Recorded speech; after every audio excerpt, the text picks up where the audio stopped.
অনেক জল্পনা, অনেক রিউমার্সের পর ইস্টবেঙ্গল সমর্থকদের জন্য কিন্তু খুবই একটা ভালো খবর এই মুহূর্তে আসছে এবং সেই খবরটা জানাচ্ছেন কিন্তু ফুটবল সাংবাদিক মার্কাস। সেটা হচ্ছে দিমিত্রি ডায়মান্টাকস তিনি কিন্তু ইস্টবেঙ্গলে আসতে চলেছেন, এরকমই খবর। এবং সাম্প্রতিককালে কিন্তু এটা ইস্টবেঙ্গলের সব থেকে বড় বিদেশি সাইনিং হতে চলেছে। আমরা এর আগেই কিন্তু এই ট্রান্সফার রিউমারটা দিয়েছিলাম যে দিমিত্রি ডায়মান্টাকস তাকে কিন্তু ইস্টবেঙ্গল টার্গেট করছে এবং অনেক জল্পনার পরে কিন্তু শেষ পর্যন্ত দিমিত্রি ডায়মান্টাকস ইস্টবেঙ্গলের প্লেয়ার হতে চলেছেন আগামী সিজনে। যেটা জানা গেছে সম্ভবত তিনি প্রি কন্ট্রাক্টে সাইন করেছেন এবং জুনের 12 তারিখের পরে ট্রান্সফার উইন্ডো খুললে তিনি কিন্তু ইস্টবেঙ্গলের প্লেয়ার অফিসিয়ালি হয়ে যাবেন। এছাড়াও যে খবরটা উঠে আসে তার সাথে কিন্তু ইস্টবেঙ্গলের 2 বছরের কন্ট্রাক্ট হচ্ছে। তো 2 বছরের জন্য তিনি কিন্তু এখন ইস্টবেঙ্গলের প্লেয়ার এবং পেপার ওয়ার্ক এবং ফর্মালিটি সবকিছু কমপ্লিট হয়ে গেছে। এখন খালি ট্রান্সফার উইন্ডো খোলার অপেক্ষা। সেটা খুললেই কিন্তু অফিসিয়ালি দিমিত্রি ডায়মান্টাকস ইস্টবেঙ্গলের প্লেয়ার হয়ে যাবেন। এবং ইস্টবেঙ্গলের ফরওয়ার্ড লাইন নিয়ে কিন্তু ইস্টবেঙ্গল প্রচুর ভুগেছে। এইবার সেই জায়গায় কিন্তু আইএসএল এর এইবারের সেরা স্ট্রাইকারকে তারা সই করালো, যিনি কিন্তু এবার আইএসএল এর সব থেকে বেশি গোল করেছেন, হাইয়েস্ট গোল স্কোরার। এই মরশুমের আইএসএল এ 17টি ম্যাচ খেলে 13টি গোল এবং 3টি অ্যাসিস্ট কিন্তু করেছেন দিমিত্রি ডায়মান্টাকস। এছাড়াও সুপার কাপে 3টি ম্যাচ খেলে 3টি গোল এবং 1টি অ্যাসিস্ট করেছেন দিমিত্রি ডায়মান্টাকস। এখন পর্যন্ত টোটাল তিনি আইএসএল এ 37টি ম্যাচ খেলেছেন এবং এই 37টি ম্যাচের মধ্যে 23টি গোল এবং 6টা অ্যাসিস্ট কিন্তু রয়েছে দিমিত্রি ডায়মান্টাকসের। এছাড়াও সুপার কাপে 6টা ম্যাচে 5টা গোল রয়েছে তার। দিমিত্রি ডায়মান্টাকস কিন্তু ভারতীয় ফুটবলে নিজেকে যথেষ্ট এস্টাবলিশ করে ফেলেছেন 2 মরশুমে। কেরালা ব্লাস্টার্সে তিনি গত মরশুমে আসার পর থেকে তিনি কিন্তু এই মরশুমে আইএসএল এর হাইয়েস্ট স্কোরার হওয়া পর্যন্ত একটা খুব সুন্দর স্পেল কাটিয়েছেন।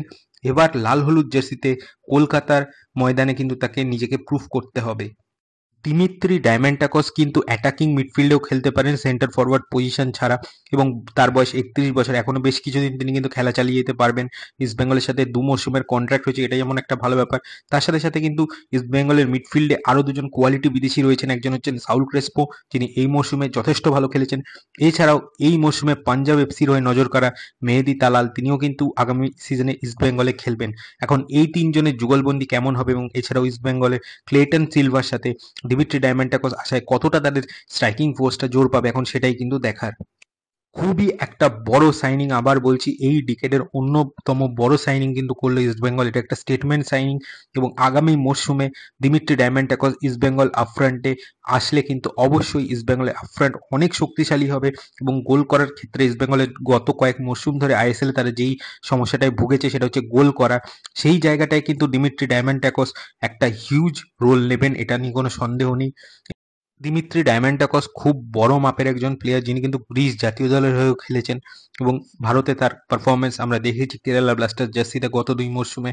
এখন ইস্টবেঙ্গল জার্সিতে তিনি কীরকম পারফর্ম করেন সেটাই কিন্তু দেখার। তবে খুবই একটা ইন্টারেস্টিং সাইনিং হবে আগামী মরশুমে এই দিমিত্রি ডায়মান্টাকস। এবং আগামী মরশুমে কিন্তু অবশ্যই ইস্টবেঙ্গলের স্ট্রাইকিং লাইনে দিমিত্রি ডায়মান্টাকস কতটা বড় রোল নিতে পারেন সেটাই কিন্তু দেখার এখন।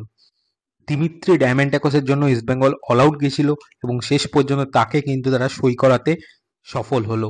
এটা কিন্তু অবশ্যই ইস্টবেঙ্গল টিম ম্যানেজমেন্টেরও একটা বড় সাফল্য।